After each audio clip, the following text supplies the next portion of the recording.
자, 오늘은 자본 배분의 안정성 분석에 대해서 보도록 하겠습니다. 안정성, 지난 시간에 유동성 비율하고 레버리지 비율 배웠는데요. 이제 안정성 비율을 우리가 살펴볼 건데요.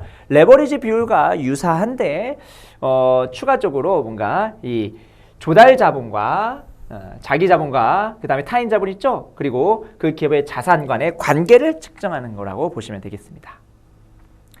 자, 먼저 비유동 비율 볼게요. 비유동 비율은 고정 비율이라고 얘기합니다. 여기서 비유동은요, 비유동 자산을 얘기합니다. 비유동 자산.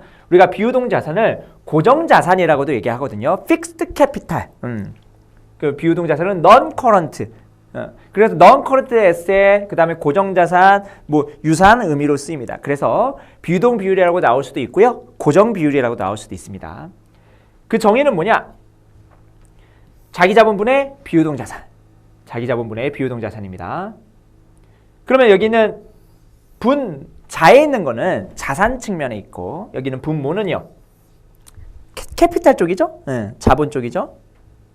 자, 그러면 우리가 재무상태표를 그릴 때요, 여기는 비유동 자산을 사는 거잖아요. 결국은 뭘 통해서? 조달을 통해서. 조달을 한 다음에 이 비유동 자산을 사는 겁니다. 자, 조달할 때 타인 자본으로 조달할 수 있고 자기 자본으로 조달할 수 있어요.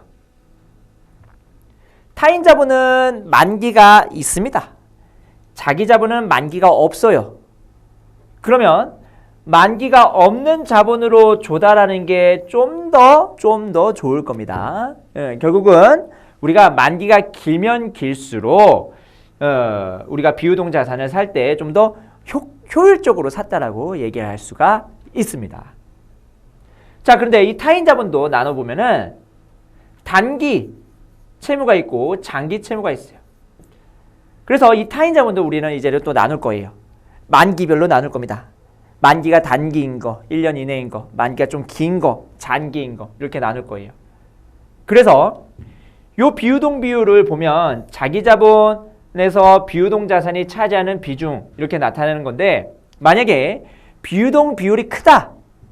그럼 비유동 비율이 크다. 그러면 어떻게 하는 거예요?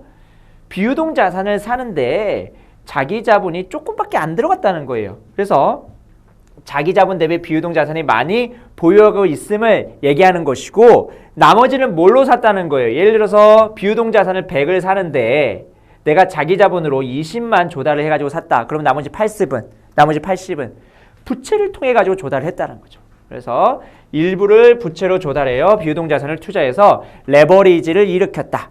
차입금을 많이 가져가는 게 우리가 레버리지를 일으켰다고 우리가 얘기를 하는 거거든요. 그래서 레버리지를 일으킨 것으로 볼 수 있다라고 우리가 해석을 할 수 있는 겁니다. 자, 비유동 비율에서 조금 더 나간 게 뭐냐면 여기는 비유동 장기적 합률입니다. 비유동 장기적 합률. 고정 장기적 합률을 얘기할 수도 있겠죠. 그냥 비유동을요, 비유동 자산이거든요. 비유동 자산을 우리가 고정 자산이라고 생각할 수 있다. 그러니까 비유동 자산은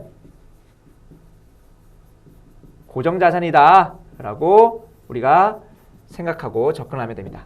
물론 정확하게 똑같지는 않습니다. 그 차이는 뭐 크게 중요하지 않으니까 이 정도만 아시면 되고요. 자, 앞에서 비유동 자산을 사는데 자기 자본을 20 들었어요. 그런데 우리가 비유동 자산이라는 것은 어쨌든 장기 자산입니다. 장기 자산. 그러면 내가 부채로 조달한 것 중에서 장기 부채 정도는 여기다가 넣어도 되지 않을까? 그래서 자기 자본에서 비유동 부채를 더한 거를 분모에 듭니다. 내가 비유동 자산을 100을 주고 살 건데 자기 자본 20, 그 다음에 장기 부채, 이 장기 부채 그거를 한 60 주고 내가 조달했어. 그러면 나머지 20만 단기 부채로 조달한 거죠. 이러면은 어때요? 이래도 100 초과하네요. 자, 비유동 장기 적합률이 100을 초과하게 되면은 유동 비율은 100%에 미달하고, 비유동 장기 적합률이 100%에 미달하면 유동 비율은 100%를 초과한다. 이게 무슨 의미인지 이따 좀 설명드릴게요. 그리고 비유동 장기 적합률을 통해 가지고 기업의 부실화 정도를 확인할 수 있다라는 건데요. 우리가 일반적으로 비유동 자산은 장기 부채 또는 자기 자본으로 우리가 사야 됩니다. 비유동 자산 자체가 장기 자산이니까 장기 관점에서 조달하는 걸로 사야 된다고요. 이게 두 개 다 장기죠. 그래서 일반적으로 비유동 장기 적합률은 어떻게 돼야 되냐면 얘는 요 분모 금액이 요 분자보다 커야 돼요. 커야지 잘 샀다라고 얘기를 하는 거죠. 제가 말씀드렸죠. 자산은 유동자산이 많을수록 좀 더 안정성이 있고